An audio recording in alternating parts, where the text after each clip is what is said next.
Topic News, c'est tout de suite avec Franck Ramarson, directeur de publication du Courrier de Madagascar.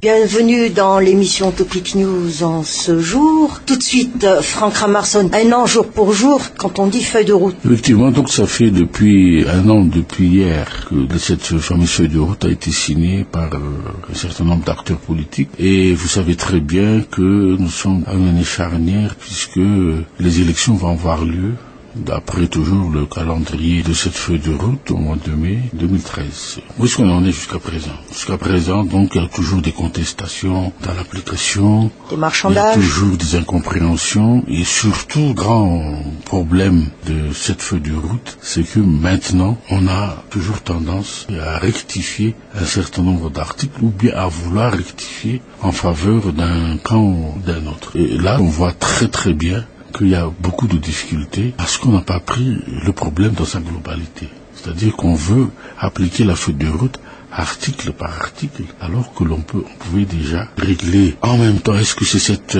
façon de faire de la synthèse, de la synchronisation qui manque à nos acteurs politiques, qui manque à nos dirigeants, et aussi cette facilité à détourner les notions, le sens des articles, puisque comme vous l'avez vu, on a toujours tendance, tout du côté de la présidence de la transition, à favoriser des projets qui sortent des articles de la feuille de route, surtout de l'esprit, notamment la gestion des affaires courantes.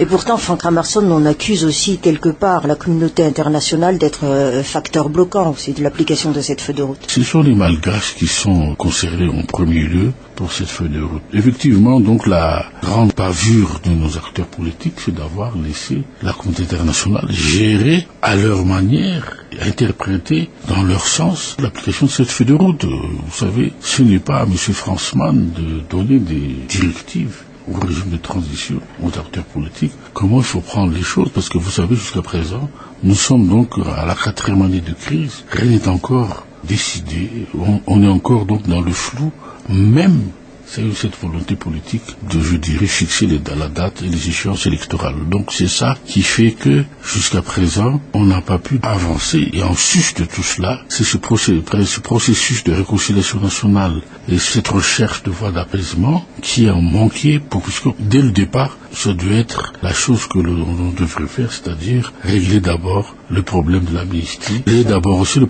sort de ces exilés politiques. Et ça pouvait être fait concomitamment avec, je dirais, avec la formation du gouvernement, etc., etc. De toute façon, Franck Ramarson, c'est une habitude bien malgache de réagir a posteriori. Oui, c'est une habitude bien malgache parce que on n'est pas encore assez, on ne fait pas preuve de maturité. Et d'un côté aussi, il y a aussi cette façon pour la communauté d'infantiliser les compatriotes, les acteurs malgaches. Je l'ai toujours dit, la médiation à la CEDEAO, crise au Niger, la crise en Guinée, la crise au Mali, c'est un chef d'État qui est quand même médiateur et qui a quand même été félicité il n'y a même pas quelques jours par l'ONU, c'est-à-dire M. Blaise Compaoré, qui est quand même le chef d'État de Burkinabé et qui mène les négociations dans la CEDEAO. À Madagascar, c'est le vice-ministre des Affaires étrangères, je dis bien un sous-ministre, qui mène les négociations, qui négocie, discute avec des acteurs politiques et même qui donne des directives au président de la transition et au ministre des Affaires étrangères et surtout au Premier ministre, et que ça c'est inadmissible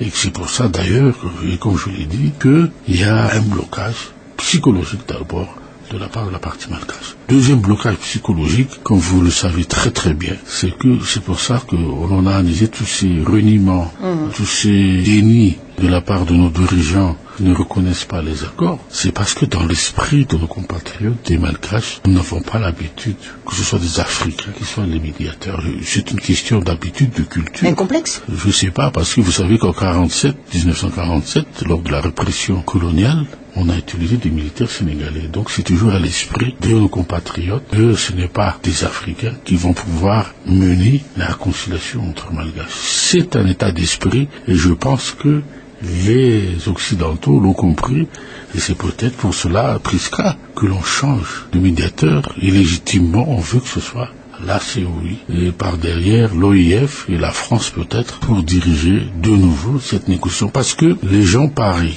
Les observateurs l'ont constaté que si c'était ces organes en dehors de la SADC, l'OIF, la COI qui présentaient les mêmes résolution, le même raisonnement que la SADC, les Malgaches, je vous assure, auraient, accepté et signé plus facilement, sans renier leur signature, comme on dit. Oui, mais Franck Emerson n'empêche, il faut bien avancer. Et on a fixé des dates pour les élections. Plus on avance, plus encore des questions sont encore posées, que cela soit dans l'esprit même des élections, comme des financements. Vous savez, Prisca, PNUD, donc les Nations Unies et la CENIT, ont convenu de ce qu'on appelle, je parle d'élections, que c'est le fameux PACEM qui doit être discuté, puisqu'il y a un budget qui est sorti pour les élections. Le PACEM veut dire simplement un projet d'appui au cycle électoral de Madagascar, comme il y a eu au Congo, en RDC. Et d'abord, il faudrait savoir d'où viennent les sources de fonds. Comme c'est passé au Congo, il y a l'Union européenne, le Royaume-Uni, le Belgique, le Canada, les Pays-Bas, la Suède, la France, la Suisse, l'Espagne, l'Italie, l'OIF, le Japon et les Nations Unies. Parmi ces pays qui devraient participer à ce fameux fonds, il y a les États-Unis. Vous savez très très bien quelle est leur position dessus. Il y a le Canada, la Suisse, et l'Italie et l'OIF. Il faut donc savoir qu'il n'y a aucun pays africain, il n'y a aucun pays asiatique là-dessus. Et je dirais simplement que jusqu'à présent, la partie malgache, surtout donc le public, ne sait pas qu'est-ce qu'il y a dans ces 71 millions de dollars. Quelles sont les rubriques que l'on veut, je dirais, financer. Parce que si l'on voit ça ailleurs, donc il y a donc du recrutement des agents recenseurs, le recrutement des agents électoraux, tout ce qui se passe au niveau de la communication, au niveau donc de transport, logistique et au niveau donc de la fabrication des cartes électorales qui est essentiel donc pour la fiabilité de ces élections. Ce programme, pour certains, le budget est trop élevé. Pour la CENIT, non. Pourquoi? Parce que pour la CENIT, peut-être, si l'on avait en RDC, le programme qui dure de janvier 2011 en décembre 2013, il y a quand même un budget de 200 millions de dollars. Nous sommes à 71 millions de dollars, alors que donc c'est un projet qui doit en même temps contenir ce que j'appellerais les élections présidentielles, les élections législatives communales. C'est peut-être là qu'il y a un débat à faire, notamment pourquoi n'a-t-on pas encore prévu au niveau de la communication, c'est-à-dire de doter tous les fourtans de radio rurales pour pouvoir sensibiliser. Est-ce qu'on a prévu le PNUD, ce programme PACEM, fasse financer une radio nationale de portée que tout le pays serait donc arrosé par ces radios, où la population serait doté par ces subventions du PACEM de transistors, comme auparavant. Et puis, il fallait donc développer pour la sensibilisation, pour amener les gens à voter, mais aussi pour inciter au niveau national, au niveau central, il y aurait des débats politiques pour faire connaître les candidats. Puisque, comme vous le savez très bien, on va instaurer les bulletins uniques. Est-ce que c'est prévu dans ce budget? Moi, je pense que ce serait une bonne chose. Comme je dirais aussi, il fallait aussi mettre en place ce qu'on appelle les cartes biométriques. Voilà à peu près donc les données un peu du problème. Encore, alors. Donc voilà. C'est tout un chantier qui mérite encore des éclaircissements. Nous sommes au début octobre, nous allons faire le recensement jusqu'au mois d'avril d'après la CENI. Mais si le budget n'est pas encore fonctionnel jusqu'à mi-octobre, je ne pense pas qu'on va pouvoir tenir le calendrier. Nonobstant aussi le problème de l'insécurité. Nous y sommes, Franck Emerson. Le Parlement actuel veut donc la mise en place d'une cellule de crise où on retrouve les trois entités fortes, à savoir la présidence, la primature et les parlements. Mais en fin de compte, on fait la sourde oreille de l'autre côté. Pourquoi? De quel côté? La primature, comme la présidence, par exemple aussi. C'est là qu'il faudrait voir les choses, d'où viennent ces parlementaires. Ce sont donc des notables. Ce sont donc des gens que l'on croyait, puisque c'est une affaire désignation par des partis politiques, des gens qui sont représentatifs dans leur localité. Est-ce que ces parlementaires ont fait leur travail d'abord? C'est la question que tout le monde veut se poser. Est-ce qu'ils ne sont pas concentrés à temps arrive et qui ne connaissent pas ce qui se passe dans leur localité? C'est un problème d'information. Deuxièmement, la question que l'on se pose, donc ces parlementaires ne savent même pas donc quel est ce phénomène d'art en fait, puisque on veut régler, je suppose, dans cette industrie, un problème militaire, c'est-à-dire un problème des forces de l'ordre. Comment donc coordonner, comment conditionner les choses. Alors que le phénomène d'Arles, il y a deux niveaux, c'est-à-dire un phénomène social, à savoir que c'est un phénomène de contestation, puisqu'il y a autant de chômeurs l'économie dans le sud est chancelante, il y a la malnutrition. Il y a ce que j'appellerais la non prise en compte donc de la participation de la population aux destinées de leur localité. Ce que je dirais simplement que la décentralisation n'est pas encore à son rythme, mais puis il y a cette histoire de que le gouvernement central ne veut pas décliner des programmes qui sont destinés à ces localités, et aussi donc faire un transfert de pouvoir budgétaire qu'il fallait donc, je dirais, dispatcher dans ces régions districts dans le sud. Ça, c'est un phénomène social et politique courant qu'il fallait réclamer à chaque fois qu'il y a une session parlementaire. Deuxièmement, je pense que les parlementaires qui veulent doivent connaître très bien les notables sur place, devaient consulter régulièrement la population, parce que c'est leur rôle, c'est de représenter le peuple, même s'ils ne sont pas élus, et puis d'amener les doléances de ce peuple au pouvoir central. Le plus bizarre, c'est que c'est maintenant qu'ils demandent une cellule de crise, alors que c'était leur, je dirais, leur mission première. Le quotidien, mission première. Donc, je pense aussi que, sur la présidence, la primature, on veut aussi les choses sur le plan primaire.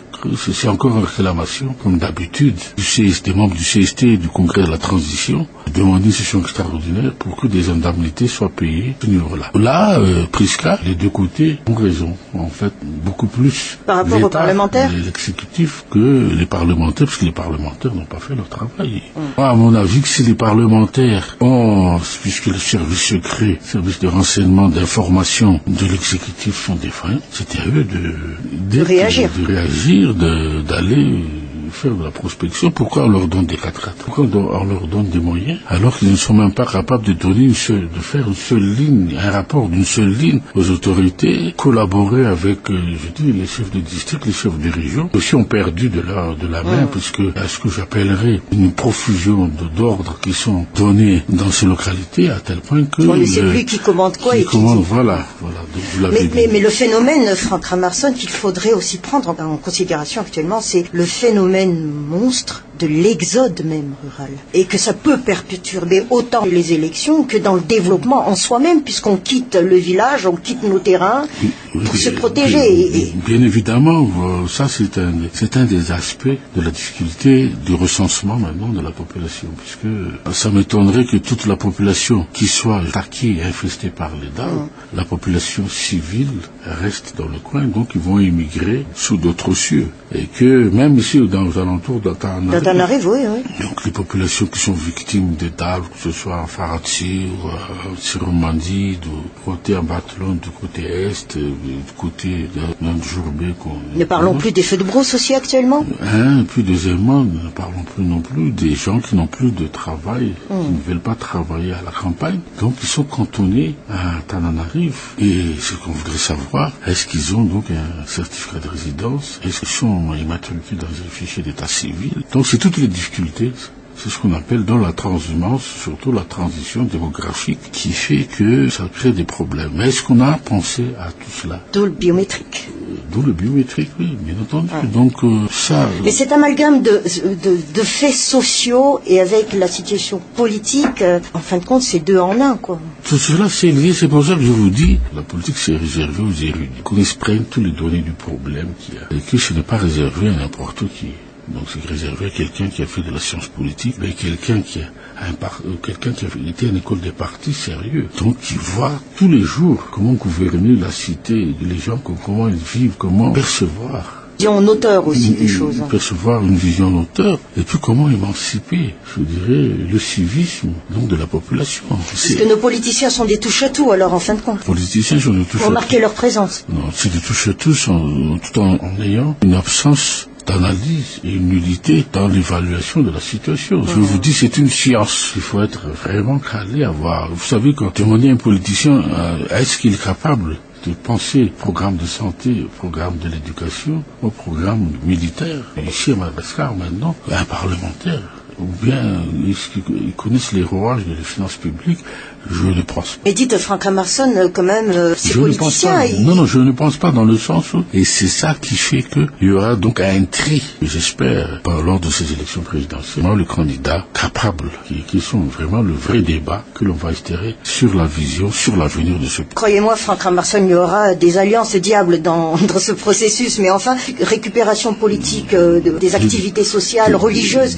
Voilà, ce sont les observateurs aussi qui remarquent cela actuellement. Ce sont des alliances diaboliques et le mariage de carpe de lapin. Enfin, passons, puisque je dirais, c'est ce manque de vision, ce manque d'intelligence politique qui nuit. Et c'est pour ça que le pays est vraiment tombé au ras de pâquerettes, parce qu'il y a eu des accidents de parcours qui ont fait que on a été victime donc de cette situation. Mais comme vous l'avez dit tout à l'heure, maintenant il y a une confusion de genre, puisque maintenant les politiques aussi s'ingèrent dans les programmes de l'association, dans la politique même, entre guillemets, désignation des chefs d'église. Actuellement, on a vu ça au synode FJKM Manakra. Il y a eu, et ça je l'ai prouvé, des soubassements financiers entre les adversaires pour pouvoir accéder à la présidence de la FJKM. Il y a aussi ces personnalités politiques qui donnent déjà publiquement, que dont leurs noms sont publiés, leur contribution à une activité